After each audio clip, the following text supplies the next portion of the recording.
वाराणसी, जिसे हम काशी के नाम से भी जानते हैं, दुनिया के सबसे पुराने शहरों में से एक है। कहा जाता है यदि धरती पर प्रलय आता है तो काशी को छोड़कर संपूर्ण धरती जलमग्न हो जाएगी, क्योंकि इस शहर को स्वयं भोलेनाथ जी ने बसाया है। इसीलिए कहा जाता है कि काशी के रक्षक और ये शहर भोलेनाथ जी का है, सबसे प्रिय शहर है। इस शहर को बसाने में सबसे बड़ा योगदान अहिल्याबाई जी का है, क्योंकि जब मुगल काल में बनारस में कई मंदिर तोड़ दिए गए थे, जैसे कि काशी विश्वनाथ मंदिर, तब अहिल्याबाई जी ने अपने खर्चे पर नए मंदिर का पुनर्निर्माण करवाया था। इतना ही नहीं, इन्होंने संपूर्ण घाट का पुनरुद्धार करवाया था, जैसे कि दशाश्वमेध घाट, मणिकर्णिका घाट और अस्सी घाट।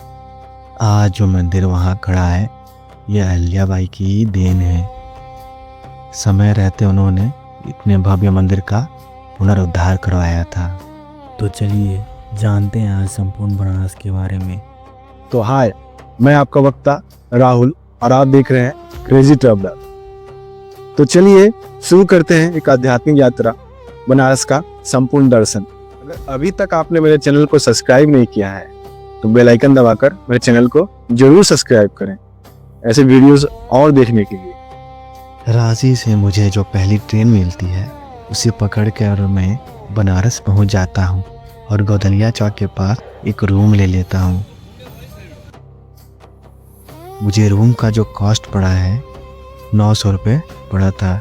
प्राइस के अकॉर्डिंग रूम काफ़ी अच्छा ही है। अगर आप भी यहाँ आते हैं तो गौदलिया चौक के पास ही रूम लेना।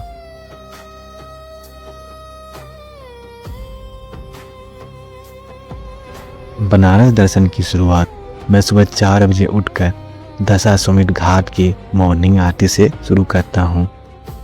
अगर ज़िंदगी भारी लग रही हो ना, तो एक बार सुबह काशी की आरती देखने आ जाना। यह सुबह की काशी, जहाँ दिन की शुरुआत अलार्म से नहीं, माँ गंगा के नाम से होती है। रोज़ सुबह लगभग 5 बजे दशाश्वमेध घाट पर मॉर्निंग आरती होती है। पंडित जी यहाँ शंख बजाते हैं, लोग यहाँ दीप दान करते हैं और गंगा माँ को पहली प्रणाम दी जाती है। सूरज के पहले किरण में माँ गंगा को प्रणाम करके दिन की शुरुआत की जाती है। यहाँ कोई अमीर कोई गरीब नहीं होता, सब एक जैसे होते हैं। तो आप भी इस डिवाइन एनर्जी को महसूस करने दशाश्वमेध घाट जरूर आए। अगला डेस्टिनेशन हमारा काशी विश्वनाथ मंदिर था, तो यहाँ से निकलकर हम मंदिर को दर्शन के लिए निकल जाते हैं। यहाँ पहुंचकर हम कॉरिडोर में कुछ समय बिताते हैं। यहाँ कॉरिडोर में भी देखने योग्य बहुत सारे चीज़ें हैं, जहाँ आप कुछ पल बिता सकते हैं।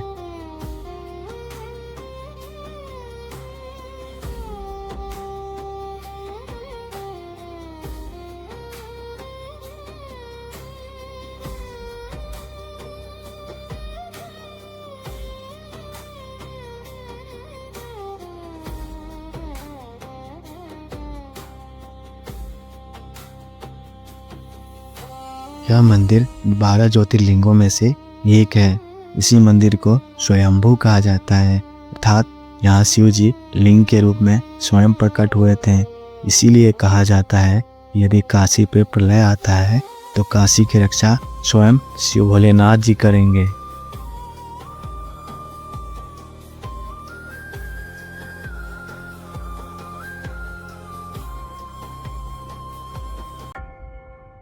यहाँ दर्शन करने से जन्म जन्म के पाप कट जाते हैं और मोक्ष की प्राप्ति होती है, क्योंकि बगल में ही मणिकर्णिका घाट है, जिसे मोक्ष का द्वार कहा जाता है, जहाँ अंतिम संस्कार होने पर मोक्ष की प्राप्ति होती है।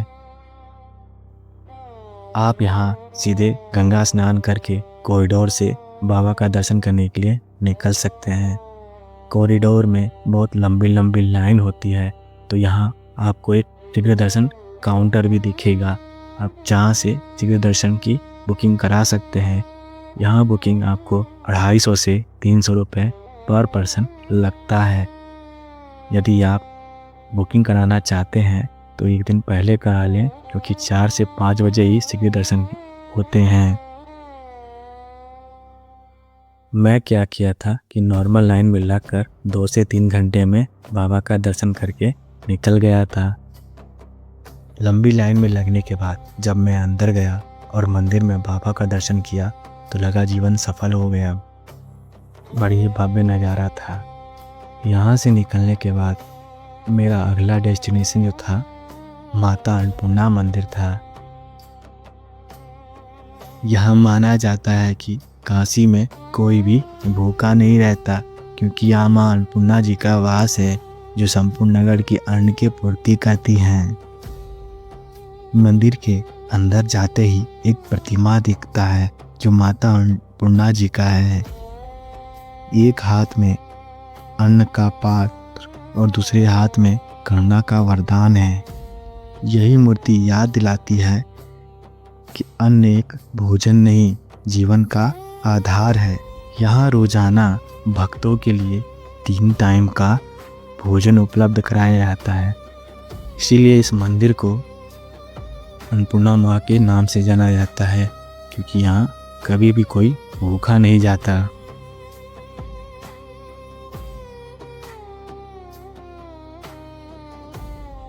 अगला डेस्टिनेशन हमारा काल भैरव मंदिर था।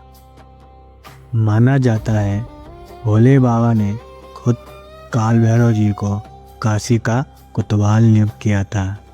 यहाँ बिना उनकी अनुमति के काशी में रहना पूरा नहीं माना जाता।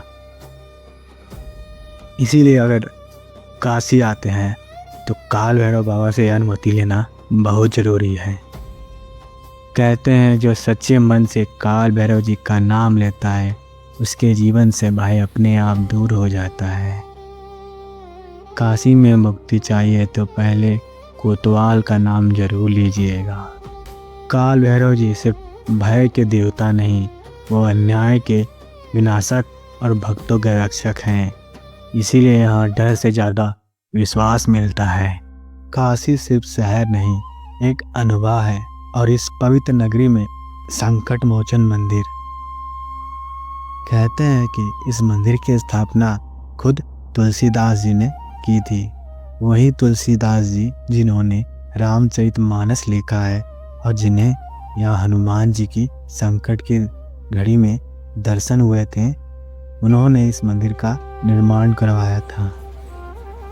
संकट मोचन का मतलब होता है जो हर संकट को मोचित कर ले, जो हर मुश्किल को काट दे। इसीलिए यहाँ आने वाले भक्त अपने दर्द बिना बोले आज भी काशी के लोग मानते हैं। जब जीवन में अंधेरा हो, जब रास्ता समझ ना आए, तो संकट मोचन हनुमान जी चुपचाप हाथ पकड़ लेते हैं। ना शोर ना दिखावा, बस श्रद्धा और विश्वास है इस मंदिर में।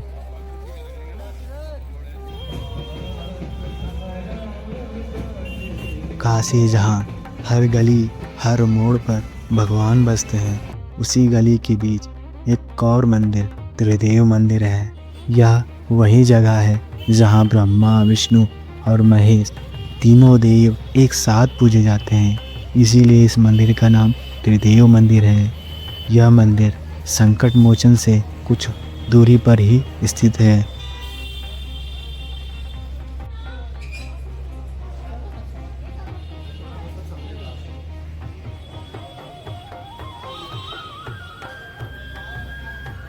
जहाँ ब्रह्मा जी स्वयं और खाटू श्याम के रूप में विष्णु जी और बालाजी के रूप में महादेव स्थित हैं। तीनों शक्तियाँ एक साथ दर्शन मिलती है। लोकल लोगों का मानना है कि यहाँ मन से की गई प्रार्थना मनोकामना पूर्ति करती है और जीवन के उलझे हुए रास्ते सुलझ जाते हैं। यहाँ यह मंदिर भीड़ भाड़ से थोड़ा दूर है, इसीलिए यहाँ आपको मिलेगा शांति, सुकून और गहरा आध्यात्मिक भावना। अगर आप काशी आते हो तो सभी प्रसिद्ध मंदिरों में से एक त्रिदेव मंदिर भी दर्शन करने जरूर आना, जहाँ आपको तीनों देवताओं की एक साथ आशीर्वाद मिलता है। तो बोलो हर हर महादेव।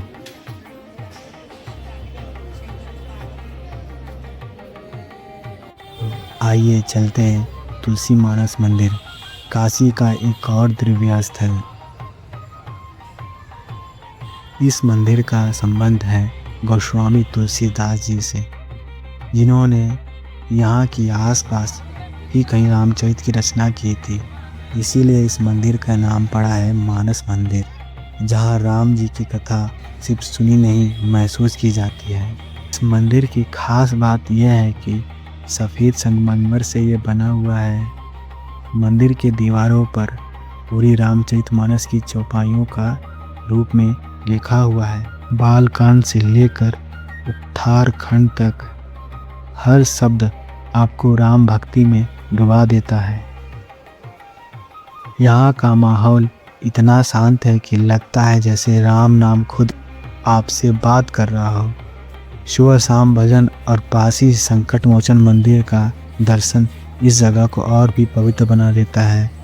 अगर आप काशी आते हो और राम भक्ति महसूस करना चाहते हैं तो तुलसीदास मंदिर जरूर दर्शन करने आएं। इस मंदिर में आपको राम लखन सीता जी के साथ सत्यनारायण प्रभु जी भी दिखेंगे। इसीलिए इस मंदिर को सत्यनारायण तुलसी मानस मंदिर कहते हैं।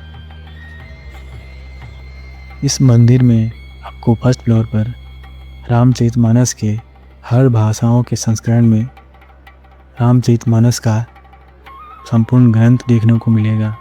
और इसी मंदिर के ऊपर आपको जहाँ रामलीला से लेकर कृष्ण लीला का कांड भी देखने को मिलेगा। तो चलिए इस मंदिर को मन से महसूस करते हैं।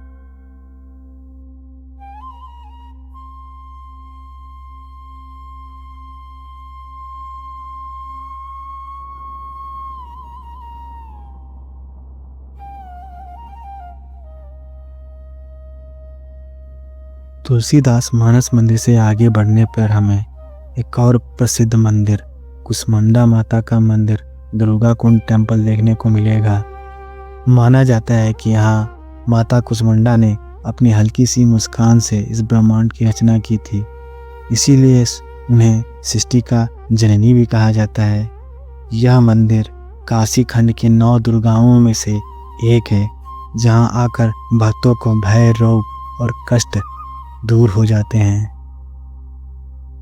यहाँ का दुर्गा कुंड सिर्फ एक तालाब नहीं बल्कि शक्ति और शांति का संगम है। नवरात्र के समय यहाँ भक्ति हर दिल को छू जाती है। अगर आप काशी आते हैं तो दुर्गा माता का दर्शन जरूर करें। यह मंदिर जो है पूरे लाल रंग का है, जहाँ आपको अंदर माता कुसमुंडा का प्रतिमा दिखेगा। बड़ी ही भव्य नज़ारा होता है।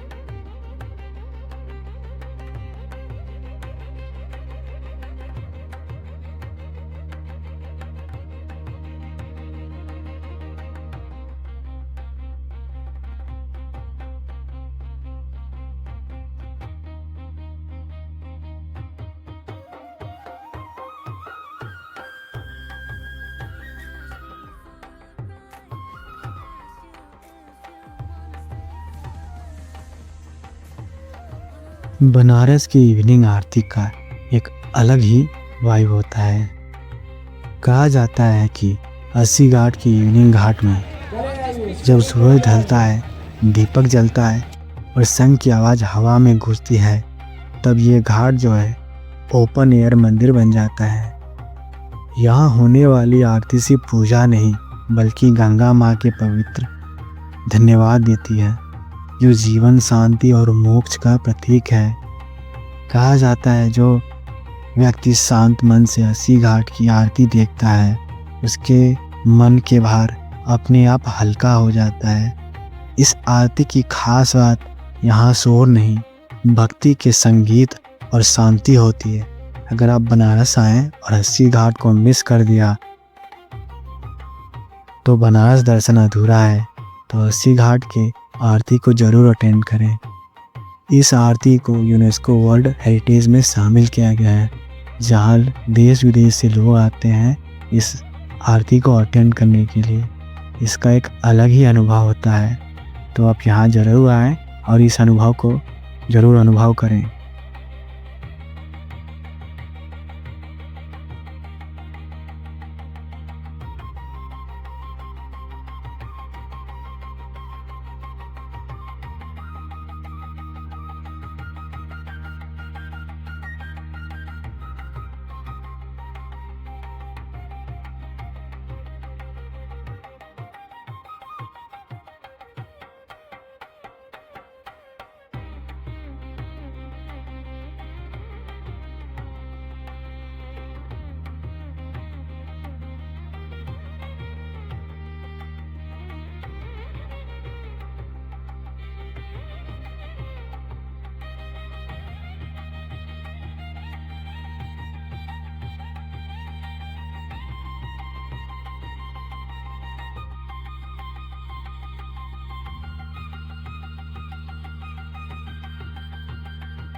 Thank you for watching guys.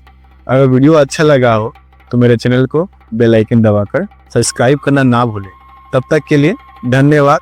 मिलते हैं अगले वीडियो में।